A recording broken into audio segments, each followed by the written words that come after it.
Good afternoon, Facebook, YouTube, Twitter, and Google+.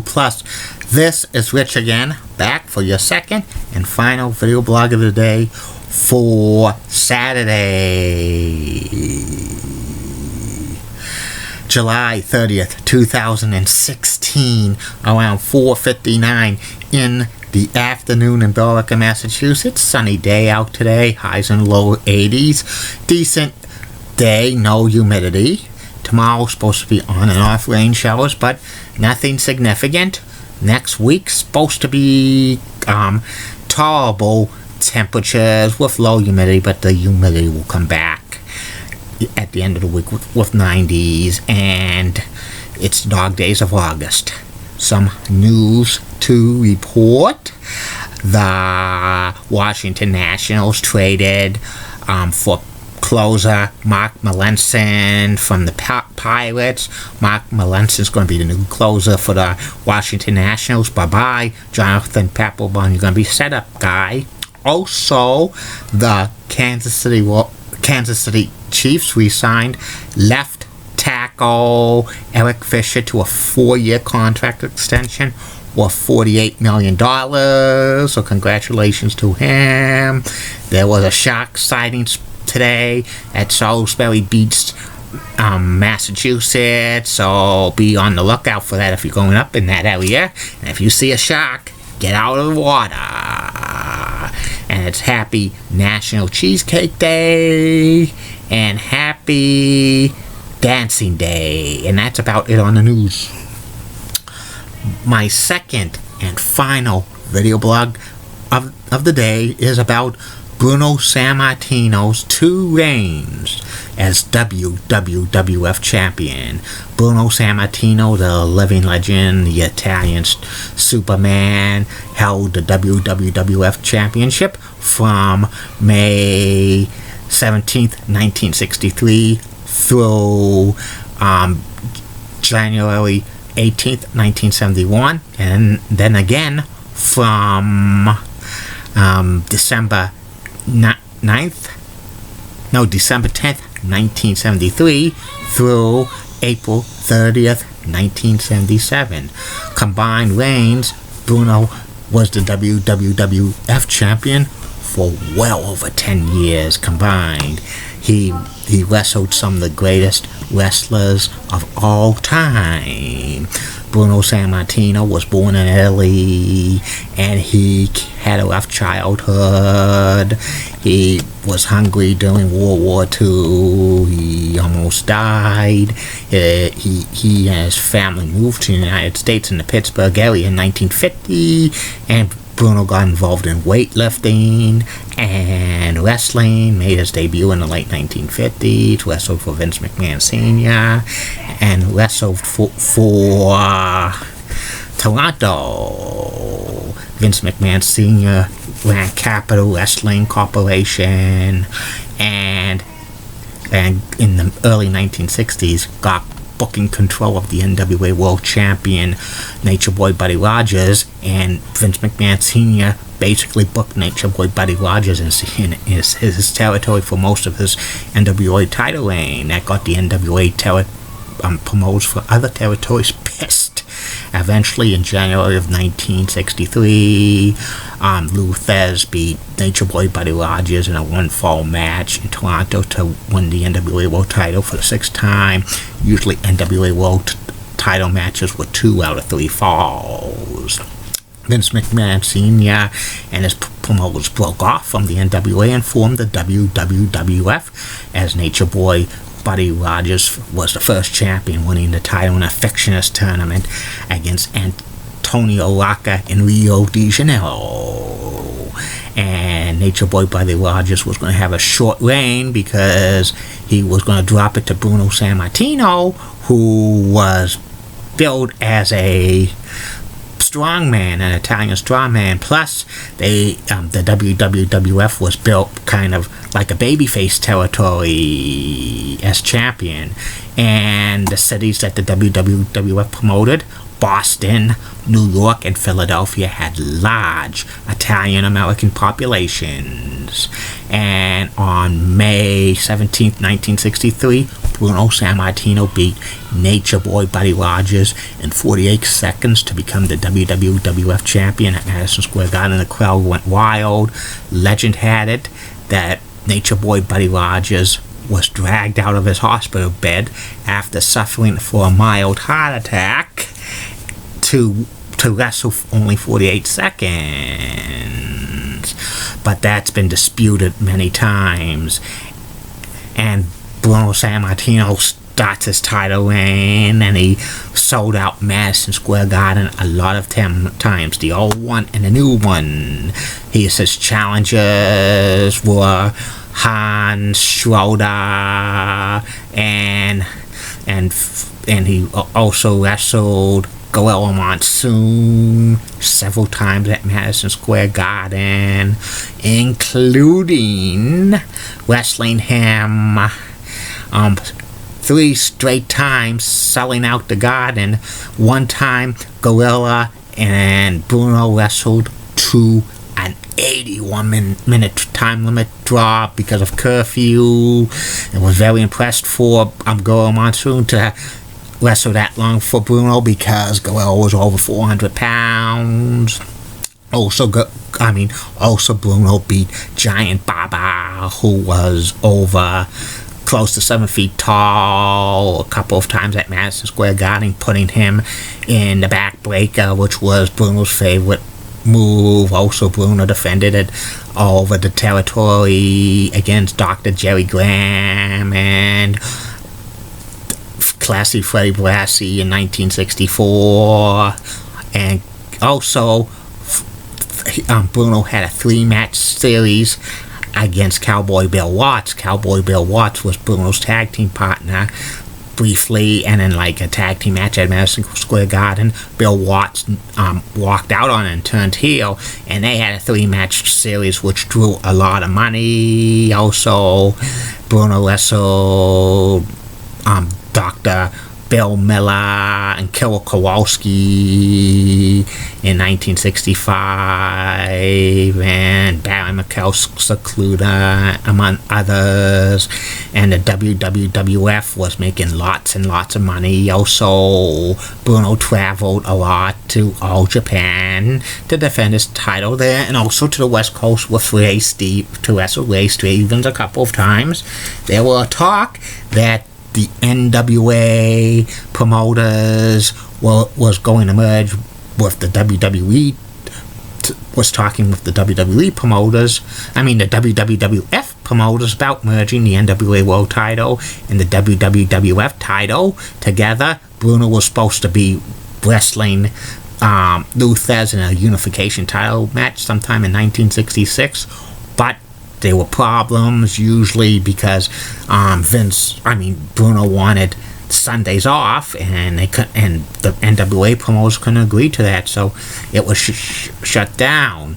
Also, Bruno had a few matches with Johnny Valentine around 1966 or so. They didn't have like a Madison Square Garden run, because during this time period, the WWF almost lost television in the New York City area. Originally, they were on WOR, Channel 9, Saturday afternoons, showing the matches from New York, from Washington, D.C., with Ray Morgan as the announcer. Eventually, in 1966, WOR moved it to late at night, which got bad ratings, and then went to a Eureka station at 5 o'clock Wednesday afternoon, which was a disaster, and eventually they couldn't find television in New York for several months, and that caused Madison Square Garden attendance to go down and down. There were a few months they didn't even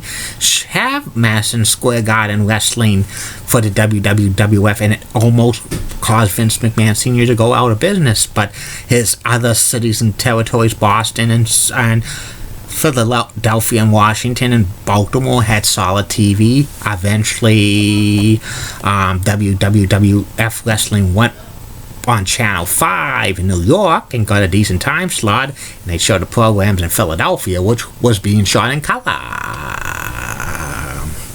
And Bruno defended it against Baron von Raschke and Waldo von Erich in 1967. Also, continuing to have another series of matches with Gorilla Monsoon in 1967-68 at Madison Square Garden, and new Madison Square Garden opened February 1968, and sellout crowds were there. He defended it against Professor Tor Tanaka and also the original Sheik, which that was the only time the Sheik wrestled for the WWF in New York.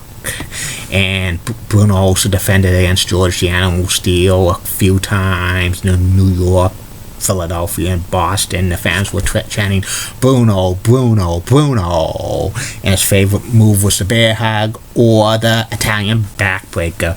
Bruno was generating thousands and thousands of dollars for the WWE, and his title reign was going 3, 4, 5, 6, 7 years without serious contenders trying to beat Bruno. 1969, Bruno had a 3-match series against Ivan Koloff, which Koloff gave him as a run for his money, but Bruno prevailed. In 1970, Bruno was met with a monster challenge by a wrestler named Crusher Verdu, who was from Spain, who could not speak English, and he was given a manager.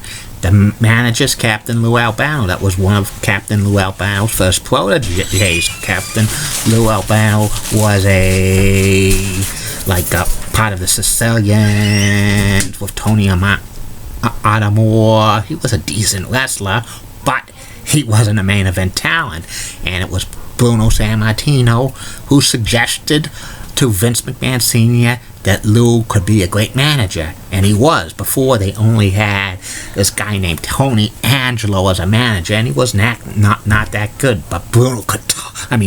Lou Albano could talk, and also Crusher Verdu was billed as a monster, and on television he was unbeatable.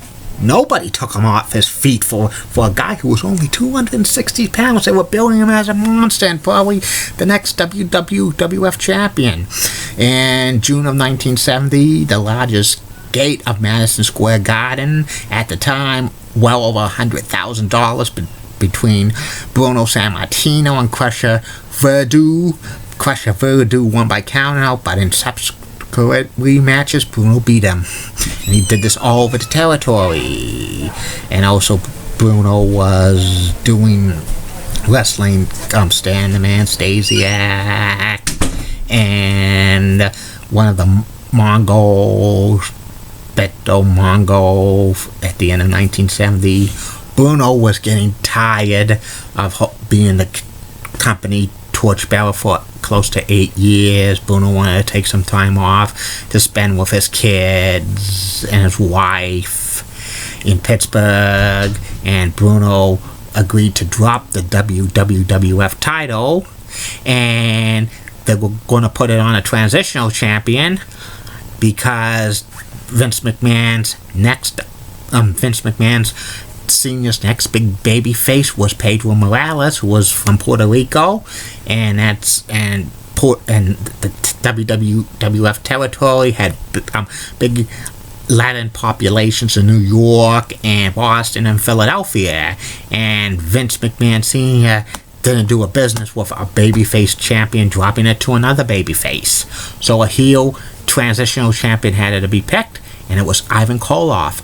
On January 18th, 1971, Ivan Koloff beat Bruno Sammartino with the leg drop off the top rope, and the referee count 1, 2, 3.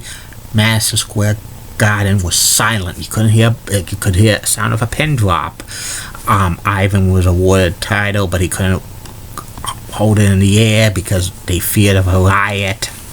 And 3 weeks later, on February 8th, 1971, Pedro Morales beat Ivan Koloff to become the WWF champion. Bruno put the title on Pedro Morales, and that was a classy move. For the next couple of years, Bruno wrestled in Los Angeles and St. Louis and Indianapolis. It was a part-time schedule. In the summer of 1972, Vince McMahon Sr. called Bruno to come back, and he did.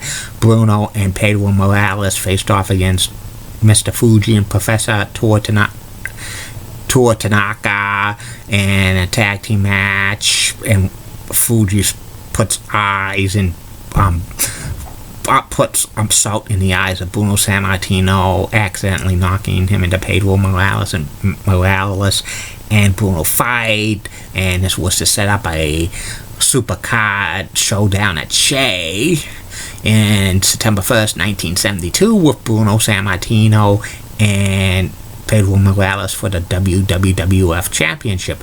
Rumor had it that Vince McMahon Sr. wanted Bruno to turn heel, and he was promised to give him the championship there, but Bruno was not going to be the heel. He rejected it, so the title change was off the table, and Bruno and Pedro Morales went to a 75-minute curfew time limit draw at Shea Stadium, and a cold night in September of 1972 for early September.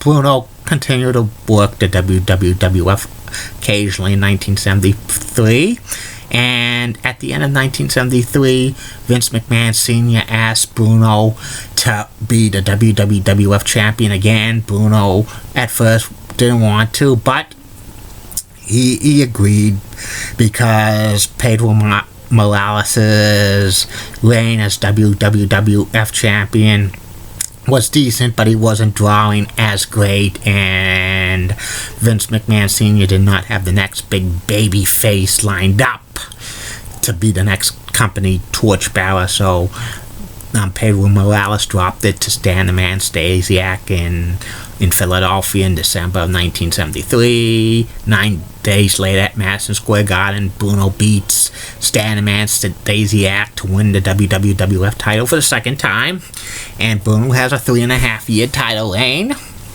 and Bruno defends the title against all comers, defending it against Kowalski in Madison Square Garden, and also Nikolai Volkov. Another big feud that Bruno had was Spills Allion, his one-time tag team partner in the 60s. Spills Allion turned on Chief Jay Strongbow on television in early 1975. Spills Allion destroyed the ceremonial headlights for Chief Jay Strongbow, and then Bruno was shocked, and he came in, and Spills Allion attacked him. Spills Allion's hires Classic Freddy Brass as manager, and they have a long-running series in Madison Square Garden and all over the territory, ending in Sicilian stretcher matches.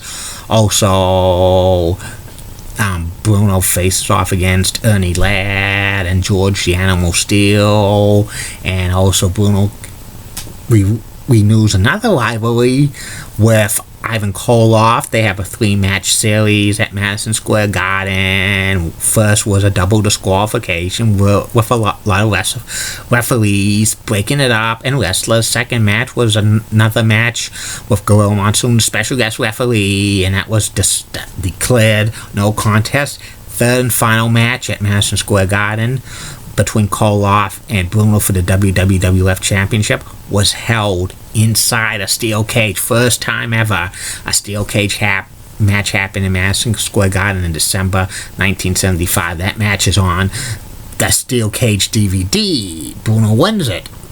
And Bruno at this time was getting 40 years old, and he really wanted to cut down on his schedule. He wanted to drop the WWF title, but Vince McMahon Sr. did not have the next big baby face to take over for him, and Bruno was getting a little bit impatient. Bruno had a feud with superstar Billy Graham in 1976, which Bruno won a couple matches. Superstar won a couple by count out.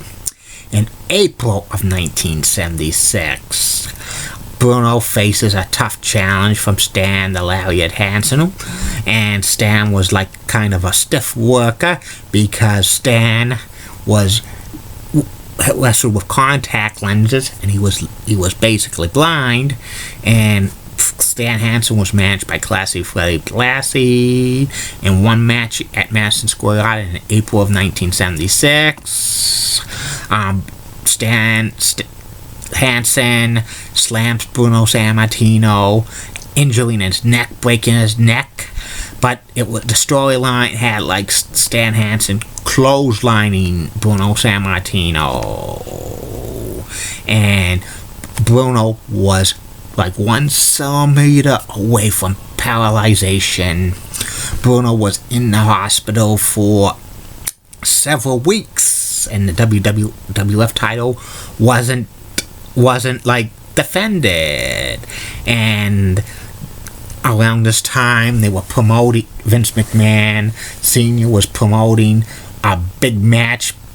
One was going to be held at Tokyo, Japan. It was going to be wrestler versus boxer Muhammad Ali against Antonio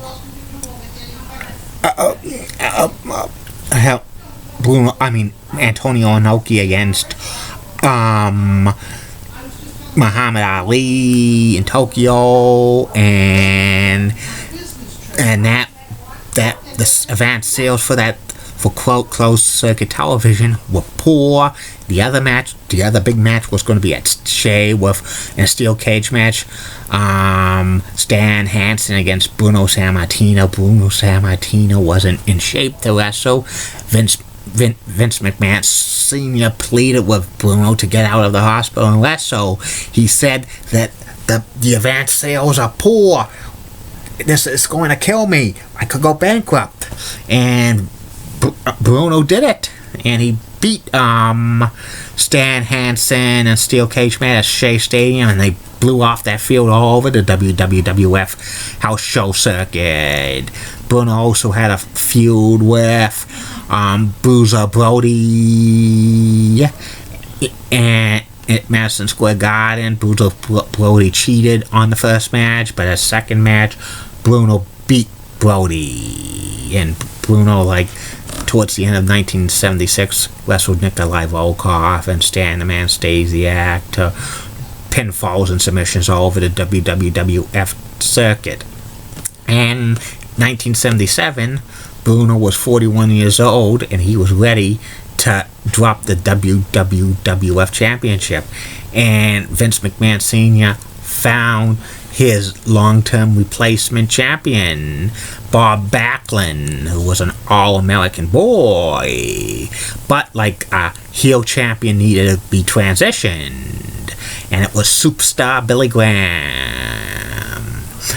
Early in 1977, Bruno defended against Ken Patera and Baron Von Raschke all over the circuit, and those drew pretty good money. And on April 30th, 1977, in Baltimore, Maryland, superstar Billy Graham wrestled Bruno Sammartino, and superstar Billy Graham beats Bruno Sammartino with his foot on the rope, 1, 2, 3, to end Bruno's second reign as WWF champion. Bruno Sammartino's 2 title reigns as WWF champion were amazing. He set records all over the territory with so much money. He probably was the biggest grossing champion in WWF history if it was adjusted to inflation. He sold out Madison Square Garden more times than any professional wrestler ever, and he's probably the greatest WWF champion of all time. If it wasn't for Bruno Sammartino selling out the Garden all these years, the WWF wouldn't be in business today, and Bruno's basically the best, and nobody could beat Bruno on a good day in his prime. And Bruno, like in 2013, got inducted in the WWE Hall of Fame for well-deserved honor after being years from being estranged from the company. That's about it on him, and that's about it on these video blogs for the night. Tomorrow, only 2 more video blogs again. First video blog will be about the top 10 Major League Baseball pitchers who never won the Cy Young Award. And the second and final video blog of the night will be about MBTA commuter rail from Boston South Station to Middleborough Lakeville. Keep calm, everybody. I'm a Julie Budding guy. Molly Roseblood of WCCR rocks and has nice legs. Elizabeth Hatso, so stunning, she's the best. Amy Squeezy's awesome Amy. And Linda Church of WPIX Channel 11 has nice legs, and she's such a cougar. And Barbara Gibbs of ABC 11 has that sweet southern accent. And in the words of Sean Lucia, get out. See you later. Good.